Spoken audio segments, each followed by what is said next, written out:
Hello friend, अगर आप होली पर कांजी बड़ा बनाना चाहते हैं तो मसाला आज ही बनाकर रख लीजिए। मैंने बनाया है घर पर कांजी मसाला, आपके साथ शेयर कर रही हूँ, सुपर शुद्ध। आइए देखते हैं इसको हमने कैसे तैयार किया है। तो नमस्कार फ्रेंड, लेती हूँ एक पैन और इसमें मैं रोस्ट करूँगी कुछ मसाले।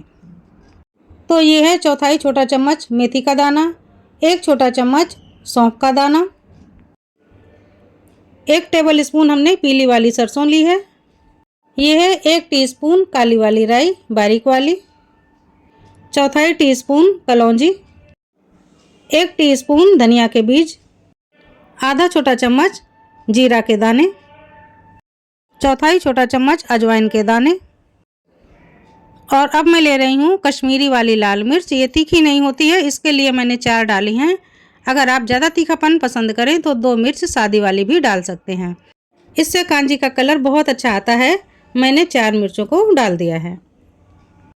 15 ग्राम सूखी इमली है, इसको अच्छी तरह से हमने साफ कर लिया है और इसको भी डाल देते हैं। तो ये कांजी के जो मेन मसाले हैं इनको हमने ले लिया है। अब इन्हें हमें ड्राई रोस्ट करना है। फ्लेम को हमें बिल्कुल स्लो रखना है और धीमे धीमे फ्लेम में ही हमें इनको हिलाते हुए ड्राई रोस्ट करना है। तो ये जो मैं मसाला बना रही हूँ फ्रेंड, ये कांजी में तो काम आता ही है। इससे आप अचार भी बना सकते हैं इंस्टेंट वाला, और सब्जी में भी इसको डालिए तो बहुत बढ़िया स्वाद आता है। जैसे आप भरवा करेला वगैरह बनाएं तो इसको 2 चम्मच मिला दीजिए तो स्वाद बढ़ जाता है। तो कुछ चीज़ें ऐसी होती हैं जो मल्टीपल होती हैं, एक बार बनाओ कई चीज़ों में काम आती हैं। ये बस वही मसाला है और कांजी के लिए तो स्पेशल है। भूनते हुए आप देखेंगे कि मिर्च थोड़ी सी कुरकुरी हो गई है और हल्के हल्के दाने भी चटकने लगे हैं। तो अब हम फ्लेम को बंद कर देंगे। पैन अभी गर्म है, इसी पैन में हम बाकी के मसालों को थोड़ा सा और भुनने देते हैं। तो अब लास्ट में हम डाल देंगे 1 चम्मच हींग। ये जो छोटा चम्मच है ये हमने भर के हींग का डाल दिया, पहले नहीं डाला है नहीं तो हींग जल सकती है। तो अब हम हींग को भी अच्छे से मिला लेते हैं सारे मसाले में, और इन मसालों को अब हमें ठंडा होने का इंतज़ार करना है। अगर आपका पैन भारी है तो मसालों को यूं ही ना छोड़ें, उनको किसी बर्तन में पलट लीजिए, नहीं तो आप लगातार उन्हें ठंडा होने के बाद भी चलाते रहिए। यानी कि गैस बंद करने के बाद भी चलाते रहिए जब तक कि बिल्कुल नॉर्मल ना हो जाए। तो इससे क्या होगा, मसाले थोड़े और भुन जाएंगे और ठंडे भी हो जाएंगे और जलेंगे भी नहीं। तो अब तोड़ करके देख लीजिए, मिर्च की नमी है ये निकल गई है। अब ये आसानी से टूट रही है, दाने भी अलग हो रहे हैं, यानी कि ये मसाले पीसने के लिए तैयार है। तो अब इनको हम नीचे ले लेते हैं और अब हम डालेंगे मिक्सर के जार में। अगर आप सिलबट्टे से पीस रहे हैं, आपके पास पत्थर वाला सिलबट्टा है, तो इसके क्या कहने, ये बहुत ही जानदार मसाला बनता है, खुशबू में बहुत ही बढ़िया रहता है। ऐसे तो ये मिक्सर में भी शुद्ध ही है, लेकिन जो पत्थर की बात होती है वो अलग ही होती है। मेरे पास है, लेकिन मैं फ़िलहाल मिक्सर का ही यूज़ कर रही हूँ। तो मैं पाउडर बना करके आपको दिखाती हूँ। ये देखिए, इतनी बढ़िया इसमें खुशबू उड़ी कि कुछ पूछो मत। और कुछ इस तरह का हल्का दरदरा सा पाउडर हमने बना करके तैयार किया है। ये बिल्कुल बारीक नहीं है और बहुत ज़्यादा मोटा भी नहीं है। और फ्रेंड, इसको मैं सूंघ करके देख रही हूँ तो आहा, इसकी खुशबू के क्या कहने। ये ओरिजिनल चीज़ है, बिल्कुल अभी बनाई हुई, बिल्कुल शुद्ध, ताज़ी ताज़ी। तो फ्रेंड, ये मसाला कांजी का बना करके आप रख लीजिए। इसको किसी कांच के सूखे बर्तन में स्टोर कर लीजिए। तो मेरे पास ये घर की कांच की बोतल है।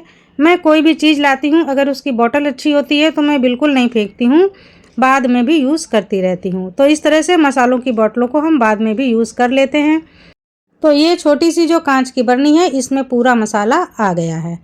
2 से 3 महीने के लिए इस तरह से बना करके रख लीजिए। कई बार आप कांजी बना सकते हैं और कई चीज़ों में इस मसाले को यूज़ भी कर सकते हैं। तो ये देखिए, मैंने मसाला बना करके तैयार कर लिया है। अब आपको कांजी बनाने के लिए अलग से मसाला नहीं बनाना पड़ेगा। तो फ्रेंड, इस तरह से आप घर में मसाला बना लीजिए, बहुत आसान हो जाएगा कांजी बनाना। तो चलिए देखते हैं इस मसाले की खुशबू, इसका टेक्सचर और भाई इसका स्वाद तो क्या कहने।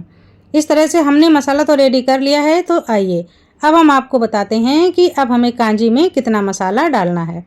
तो ये हमने लिया है कांच का बर्तन, इसकी जगह आप ले सकते हैं मिट्टी का बर्तन, और अगर मिट्टी का बर्तन नहीं है तो स्टील का ले लीजिए। तो मेरे पास माइक्रोवेव का ये कांच का बड़ा बाउल है, मैं इसको ले लेती हूँ। अब यहाँ मैं ले रही हूँ आरओ का पानी। पानी शुद्ध होना बहुत ज़रूरी है। अगर आरओ का पानी नहीं है तो आप पानी को उबाल लीजिए। 1 लीटर पानी को उबालिए, 6 से 7 मिनट तक लगातार ढककर पकने दीजिए और ठंडा कर लीजिए। आपका शुद्ध पानी तैयार हो जाएगा, बिल्कुल आरओ की तरह। तो फ्रेंड, इधर हमने पानी ले लिया है। अब इस पानी में हम मिलाएंगे नमक। पहले नमक बहुत ज़्यादा नहीं मिलाएंगे क्योंकि इसमें अभी खमीर उठेगा तो ये और खट्टा होगा और थोड़ा सा स्पाइसी सा लगेगा। तो अब हम मिला देते हैं काला वाला नमक। काला वाला नमक को आप देखिए मैं कुछ इस तरह से रखती हूँ। जितना नमक खाली होता चला जाता है उतने में मैं सूखी प्लास्टिक रख देती हूँ, जिससे कि नमक में गुठलियाँ ना पड़ें और नमक में नमी भी ना आने पाए। तो ये जितना मैंने काला नमक डाल दिया उतना ही मैंने सादा नमक डाल दिया। दोनों नमक को हमने बराबर बराबर पानी में डाल दिया है। और अब मैं डालूँगी कांजी का मसाला। कांजी का मसाला थोड़ा ज़्यादा पड़ता है क्योंकि सारा फ्लेवर कांजी का ही होता है और अलग से अब हमें कोई भी मसाला नहीं डालना है। तो जिस मसाले को हमने अभी बना कर रखा है आपके सामने, इसी को हम डालेंगे। मैं यहाँ पर पूरे 6 चम्मच मसाला डालूँगी। 2 लोगों के हिसाब से 1 चम्मच मसाला पर्याप्त होता है। पानी के हिसाब से आप मसाला को कम कीजिए या ज़्यादा कीजिए, या अपने स्वाद के अनुसार। तो यहाँ पर हमने 6 छोटी चम्मच कांजी का मसाला डाल दिया है। बहुत अच्छे से हम इसको घोल लेते हैं। तो फ्रेंड, है ना बहुत अच्छी ट्रिक। एक बार मसाला बनाइए और कांजी बना करके तैयार कीजिए। अब आपको सिर्फ बड़े बनाने हैं और तलने हैं, इसी में डुबो देने हैं। अब ये जो पानी है इसको हम 2 दिन तक फॉर्मेंट होने के लिए छोड़ देते हैं। 2 से कम मत रखिए क्योंकि 2 दिन में बहुत बढ़िया स्वाद आ जाएगा और एक इमली की खटास वो भी उतर जाएगी। जो राई है ये भी खट्टी हो जाएगी। सारे मसाले आपस में घुल मिल जाएंगे तो इनका स्वाद दुगना हो जाएगा। इस समय आप नमक टेस्ट कर लीजिए। अगर आपको लगे कि अभी नमक कम है तो आप नमक को और बढ़ा दीजिए। अगर लगे ज़्यादा है तो फिलहाल कुछ मत कीजिए क्योंकि जब ये खट्टा होगा तो नमक का स्वाद इन्हेंस हो जाएगा। तो फ्रेंड, अभी तो मैं इसको ढकती हूँ और अब इसको 2 दिन के लिए मैं रेस्ट करने के लिए छोड़ देती हूँ। 2 दिन के बाद मैं बनाऊँगी कांजी का वड़ा और उसका वीडियो आपके साथ ज़रूर शेयर करूँगी। तो फ्रेंड, ये बन गया कांजी का मसाला। एक बार बना लिया, कई बार बनाने के लिए तैयार हो गया। तो फ्रेंड, पाचक तासीर में ठंडा ये कांजी का मसाला आपको कैसा लगा कमेंट में ज़रूर बताइए। नमस्कार।